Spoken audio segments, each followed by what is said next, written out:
안녕하세요. 법무법인 LKB 김현정 변호사입니다. 예, 정성균 변호사입니다. 상속 얘기가 나오기 전에 유언장 같은 것을 작성해 주시는 경우가 많은데요. 오늘은 그 유언장을 작성할 때 유의사항, 그 방법에 대해서 알아보도록 하겠습니다. 우리나라 민법은 유언의 방식을 엄격하게 규정하고 있습니다. 그것은 유언하는 분의 진정한 의사를 명확히 하고 또 유언에 따른 법적 분쟁과 혼란을 예방하기 위한 것입니다. 때문에 민법에서 정한 요건과 방식에 어긋나는 유언은 그것이 아무리 유언하는 분의 진정한 의사에 합치한다 하더라도 효력이 없게 되기 때문에 유언을 남기시려면은 민법이 정한 유언의 요건과 방식을 잘 지켜주셔야 될 필요가 있습니다. 법적으로 정해져 있는 유언은 어떤 방식들이 있나요? 예, 민법은 유언의 방식으로 5가지를 정하고 있습니다. 자필 증서에 의한 유언, 그리고 녹음에 의한 유언, 공정 증서에 의한 유언, 비밀 증서에 의한 유언, 구수 증서에 의한 유언, 이렇게 5가지만 규정하고 있습니다. 방식을 말씀을 해주셨는데 보통 이제 일반적으로 많이 얘기하는 유언장, 그러니까 자필 증서에 의한 유언에 대해서 먼저 알아보겠습니다. 민법 1066조에 따르면 자필 증서에 의한 유언은 유언자가 그 전문과 연월일, 주소, 성명을 자서하고 날인하여야 한다라고 기재가 되어 있습니다. 각 사례를 통해서 저희가 이 어떤 경우가 유효한지 무효한지에 대해서 좀 알아보겠습니다. 제가 질문을 좀 해볼게요. 예.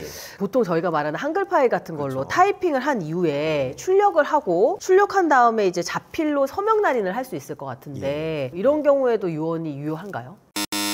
김현정 변호사님께서 말씀하셨던 그 민법 조문에 주목하셔야 될 필요가 있는데요. 민법에서 말하고 있는 자필 증서에 의한 유언은 그 전문을 자서 스스로 쓰게끔 그렇게 해야지 효력이 있다고 나오고 있습니다. 그래서 컴퓨터 등 기계를 이용해서 작성하거나 다른 사람이 대필 해서 쓰는 것은 허용되지 않습니다. 따라서 아까 말씀하셨던 한글 파일로 쓰고 출력본에다가 서명 날인하는 유언장은 유언으로서 효력이 없게 됩니다. 보통 일반적으로는 이렇게 많이 작성을 하실 것 같은데 이건 정말 주의하셔야 될 것 같습니다. 혹시 내가 죽으면 모든 재산을 특정 자녀에게 준다, 이런 유언은 유효한가요?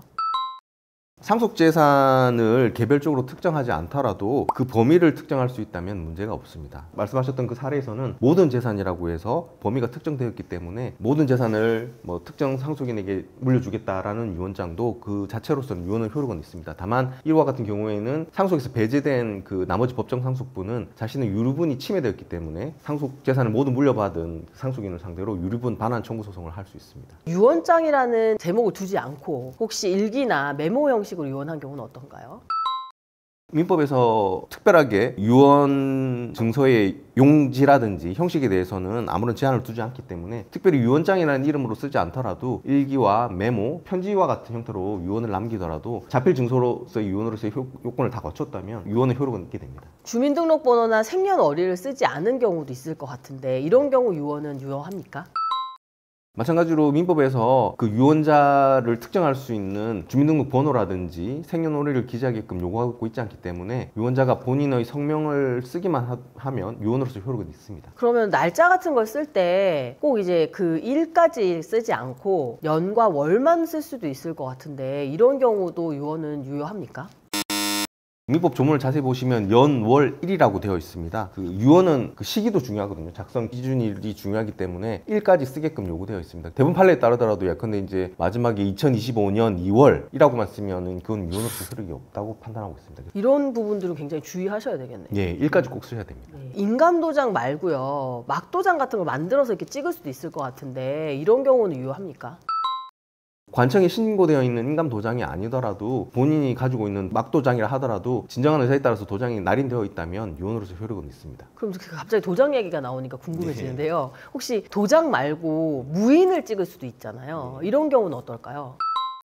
도장이 없어서 인주로 그 엄지손가락 찍어가지고 보통들 많이 찍지 않습니까? 손도장이라고 말씀하시는데 그렇게 무인을 찍더라도 유효하다고 법원은 보고 있습니다. 그럼 도장을 안 찍으면요? 그건 무효죠. 네, 그렇죠. 그 주소를 적을 때 주민등록상 주소지가 아닌 주소를 쓸 수도 있을 것 같은데 이런 경우는 유언으로서 효력이 있습니까? 꼭 주민등록상 주소를 기재하지 않더라도 본인이 실제 생활하고 있는 근거가 되는 곳을 다른 장소와 구별될 수 있는 정도로 표시를 한다면 유효하다는 것이 법원의 입장입니다. 다만 여기서 주의하셔야 될 것이 다른 장소와 구별되는 정도로 꼭 써야 됩니다. 실제 대법원 판례에서도 막연하게 그냥 암사동에서 라고만 쓰는 경우는 그건 유언으로서 효력이 없다고 판단하고 있습니다. 동 정도만 쓰는 게 아니고 그렇죠. 그 뒤에 있는 장소를 특정할 수 있어야 된다는 말씀이신 거죠. 맞습니다. 이제 저희가 지금까지 자필 증서에 의한 유언을 알아봤는데 이제 이건 유언장을 작성하는 부분에 대해서 말씀을 드린 거고, 실제로 이 작성한 유언장을 집행하기 위해서는 거민이라는 절차를 거쳐야 합니다. 이 사항을 꼭 유의하셔야 될 것 같습니다. 거민 받아야 하는 법원은 가정법원이라는 것도 꼭 네. 알아두시면 좋을 것 같습니다. 두 번째로 녹음에 의한 유언에 대해서 알아보도록 하겠습니다. 민법 제1067조에 따르면 녹음에 의한 유언은 유언자가 유언의 취지, 그 성명과 연월일을 구술하고 이에 참여한 증인이 유언의 정확함과 그 성명을 구술하여야 한다라고 기재하고 있습니다. 녹음에 의한 유언 역시도 방식을 이렇게 특정을 하고 있는데, 그렇다면 아까 우리 살펴본 사례처럼 제가 좀 궁금한 게 있는데요. 여기 보면은 이 증인이라는 얘기가 나오는데, 그럼 증인은 누구나 할 수 있는 건가요? 증인에 대해서 증인이 될 수 없는 사유를 민법에서 규정하고 있습니다. 대표적인 것이 미성년자는 증인이 될 수 없습니다. 그리고 유언으로 이익을 받을 사람, 그 사람의 배우자와 직계 혈족은 증인이 될 수 없다고 규정하고 있습니다. 뭐 예컨대 할아버지께서 유언을 남기시는데 미성년인 손자 앞에서 녹음으로 유언을 한다면은 유언으로서 효력이 없게 됩니다. 그러면 아까 이제 제가 잠깐 말씀드렸던 거랑 좀 연결될 수 있는데, 아버지가 큰아들한테만 주겠다고 유언을 한 거예요, 재산을. 그런데 그때 당시에 큰아들만 있었던 거죠. 다른 사람 없는 상태. 이런 상태면 그 유언은 녹음에 의한 유언으로 유효한 것이 되는 겁니까? 아버지가 큰아들한테 모든 재산을 물려주겠다고 유언한 경우라면 그 큰아들은 유언으로 인해서 이익을 받을 사람이기 때문에 증인이 될 수 없습니다. 그래서 큰아들만 있는 상태에서 녹음을 했다면 증인이 없는 상태에서 녹음한 거와 마찬가지이기 때문에 녹음에 의한 유언으로서는 효력이 없게 됩니다. 세 번째 유언의 방식은 공정증서에 의한 유언입니다. 민법 1068조는 공정증서에 의한 유언은 유언자가 증인 2인이 참석한 공증인의 면전에서 유언의 취지를 구수하고 공증인이 이를 필기 낭독하여 유언자와 증인이 그 정확함을 승인한 후 각자 서명 또는 기명 날인을 하여야 한다라고 규정하고 있습니다. 공정증서에 의한 유언이 어떻게 보면 가장 안전한 방식의 유언이 될 수 있고요. 이 경우는 공증인이 참여를 했기 때문에 별도로 가정법원에 아까 말씀드렸던 집행 절차인 거민을 받을 필요는 없습니다. 네 번째로는 비밀증서에 의한 유언이 있습니다. 그 비밀증서에 의한 유언이 이제 보통 드라마에서 보시는 유언장을 쓴 다음에 봉투에 넣어가지고 하는 그런 방식의 유언을 말하는데요. 정확하게는 민법 1069조에 기재가 되어 있고, 비밀증서에 의한 유언은 유언자가 필자의 성명을 기재한 증서를 엄봉해서 날인을 해야 되고, 이를 2인 이상의 증인의 면전에 제출하고 자기의 유언서임을 표시한 이후에 그 봉서 표면에 제출 연원일을 기재하고 유언자와 증인이 각자 서명 또는 날인을 하여야 하는 방식입니다. 비밀증서에 의한 유언도 자필증서에 의한 유언과 마찬가지로 그 유언을 집행하기 위해서는 보관하거나 발견한 사람이 가정법원에 제출해서 검인을 받아야 됩니다. 다섯 번째로는 구수증서에 의한 유언이 있습니다. 민법 1070조가 규정을 하고 있는데, 구수증서에 의한 유언은 질병 기타 급박한 사유로 인해서 종전의 방식으로는 유언을 할 수 없을 경우에 유언자가 2인 이상의 증인의 참여로 그 1인에게 유언의 취지를 구수하고 그 구수를 받은 자가 이를 필기 낭독하여 유언자의 증인의 그 정확함을 승인한 후 각자 서명 또는 기명 날인하는 방식으로 이루어집니다. 돌아가시기 직전에 아까 말씀드렸던 뭐 자필증서라든지 녹음이라든지 공정증서라든지 비밀증서에 의한 유언을 하기 힘든 상황이 있을 때 사용할 수 있는 방법이 구수증서에 의한 유언입니다.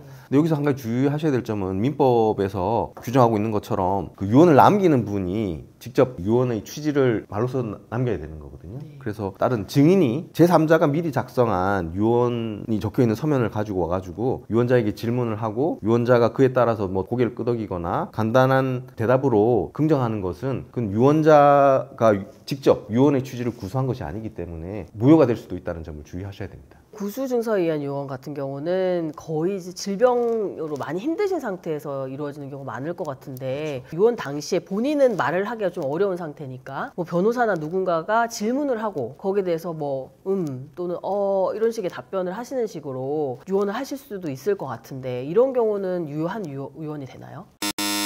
비슷한 사례에 대한 대법원 판례가 있는데요. 유언 당시에 그 자신의 의사를 말로 제대로 표현할 수 없는 유언자가 그 유언의 취지의 확인을 구하는 변호사의 질문에 대해서 단순히 고개를 끄덕이거나 라고 말한 것만으로는 그 유언의 취지를 구수한 것이 아니라고 판단을 했습니다. 결과적으로 유언의 취지를 본인이 실제로 좀 말로 할 수 있어야지만 유효하다는 의미입니다.